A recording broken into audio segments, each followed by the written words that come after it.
안녕하세요, 사입니다. 오늘은 전라남도 영암군 군사면 동구림리 주지봉 산기슭에 있는 성기동을 찾아왔는데요. 이 성기동은 백제시대에 일본의 천자문과 논어 등 신지식과 문화를 전했다는 왕인박사가 태어난 곳이라 전하고요. 또한 풍수지리 비주로 알 수 있는 도선국사도 성기동 벽촌에 살던 최씨 처녀가 한겨울에 통샘에서 빨래를 하고 있었을 때 시냇물을 따라 둥둥 떠내려오는 싱싱한 오이를 발견하고 한겨울에 웬 오이지 하면서 건져 아삭아삭 맛있게 베어 먹은 뒤에 점점 배가 불러오더니 마침내 산에 아이를 낳았다고 하는데요. 처녀는 이를 해명할 수도 없고 또한 해명을 한다고 해도 이를 믿어줄 사람도 없어 난감하고 부모 입장에서도 시집도 안 간 딸이 아이를 낳았으니 남의 이목을 두려워하였으므로 처녀는 하는 수 없이 아이를 대나무 숲속에 내다 버렸다고 합니다. 그 후 최씨 처녀는 자신이 낳은 아이를 버린 죄의식에 시달리다가 며칠 뒤에 아이를 버린 대나무 숲으로 달려가 보니 비둘기들이 부드러운 깃털로 만든 둥지에 아기를 올려놓고 극진히 보호를 하고 있었다는데요. 이를 신기하게 여겨 다시 데려와 키웠다는 이야기가 전해지고 있답니다. 주지봉 산자락에 있는 구림이란 지명은 비둘기 구자와 쇠풀 임자를 쓴다고 하는데요. 이는 도선국사의 탄생사로에서 기인된 지명이 아닌가 싶습니다. 그리고 고려태조를 도와 후삼국통일에 공헌한 낭조 최씨의 시조인 최재봉은 후에 좌집정 수사 내령에 올랐는데요. 이 최재봉 선생님도 성기동에서 태어났다고 합니다. 이런 역사에 큰 족적을 남기신 분들로 현재까지도 그 이름이 널리 회자되고 있는 인물들입니다.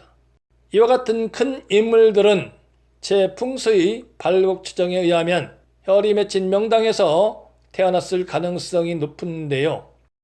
일단 왕인박사 탄생지로 알려진 영암군 군사면 동구림리 산 21로 가보겠습니다.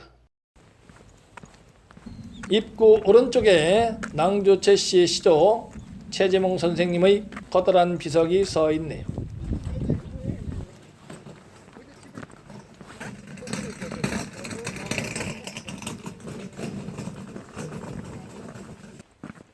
왕인박사 유적지로 오르니 안내표지판이 보이는데요. 안내표지판에는 백제의 선진 문물을 일본에 전한 왕인박사가 태어난 성기동 집터로 북쪽 언덕 밑에서 기단, 주추, 담장 등이 발견되었다고 되어 있네요. 잔디가 잘 가꿔져 있고 북쪽에는 커다란 바위가 2개나 있네요. 커다란 바위를 중심으로 좌측을 살펴보니 바위가 있는 부분에 비해서 낮고 우측을 살펴봐도 바위가 있는 부분에 비해서 낮네요. 즉 지금 나타나 있는 형상이 인위적인 것이 아니라면 저 앞에 커다란 바위가 있는 곳이 용맥의 끝자락일 가능성이 높다 할 수 있습니다.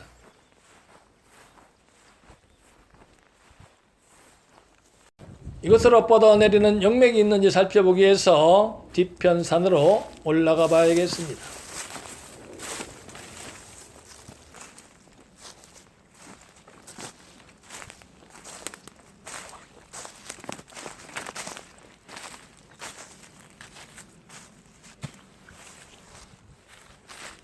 뒤편으로 약 100m 정도 올라왔더니 철조망이 쳐져 있어서 더 이상 올라갈 수가 없네요. 이제 용맥을 따라 다시 내려가 보겠습니다.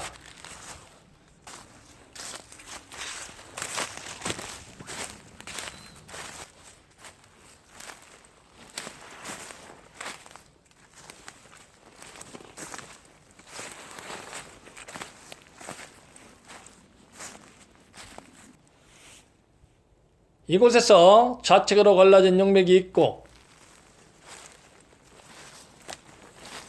앞으로 곧장 뻗어나간 용맥을 따라가 보니 왕인사당으로 입수가 되네요.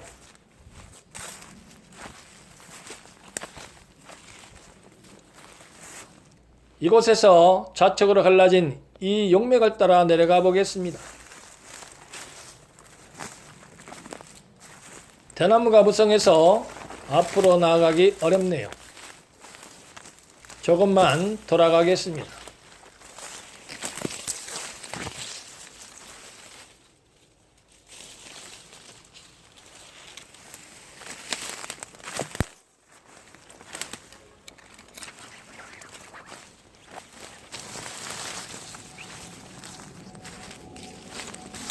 네, 바로 이곳으로 내려오네요.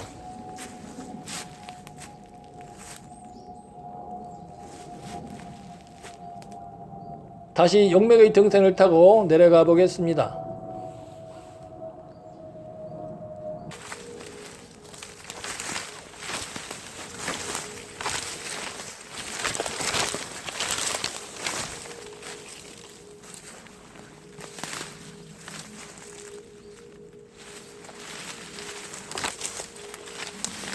용맥의 등성이를 타고 내려가다 보니 앞에 커다란 바위가 보이네요.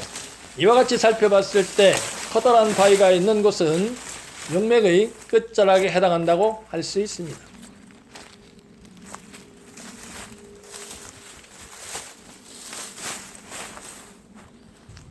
이곳에서 주변을 살펴보니 좌측 저 멀리 산 뒤편에 보이는 노적봉을 비롯해 바로 앞에 기봉한 주지봉과 문필봉 등이 보이고, 문필봉에서 낮은 곳으로 뻗어내리면서 약간 앞으로 다가오는 듯한 형상이고, 내령에서 갈라진 후 우측을 감싸는 백호도 있습니다. 즉 왕인박사 생가지로 알려진 곳은 아늑한 지형을 이루고 있으므로 집을 짓고 살기에 부족함이 없어 보입니다. 밑으로 내려와 혈이 맺혀 있는 곳을 찾고 보니 좌측 앞에 보이는 큰 바위 및 앞부분이 혈이 맺혀 있는 명당으로 판단이 되었습니다.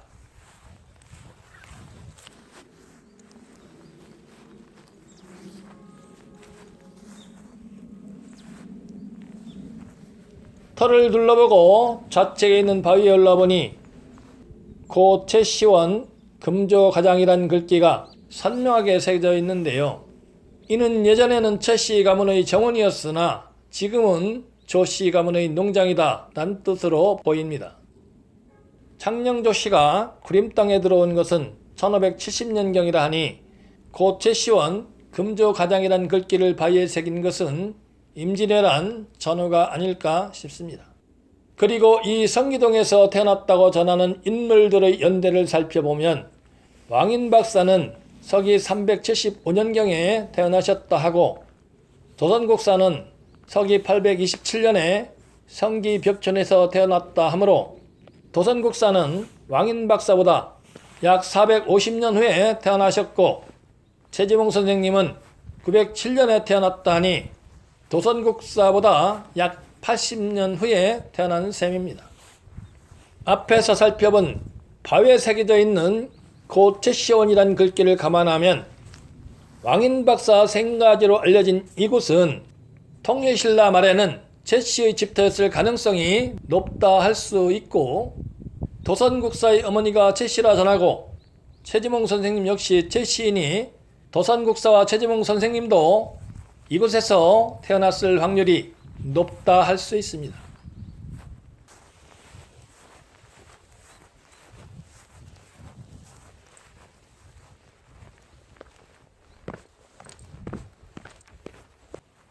왕인박사 유적지에서 나와 위쪽으로 약간 올라가니 성천 표지석이 보이고, 이곳은 왕인박사가 마셨다는 성천입니다. 성천에서 맑은 물이 힘차게 흘러나오네요.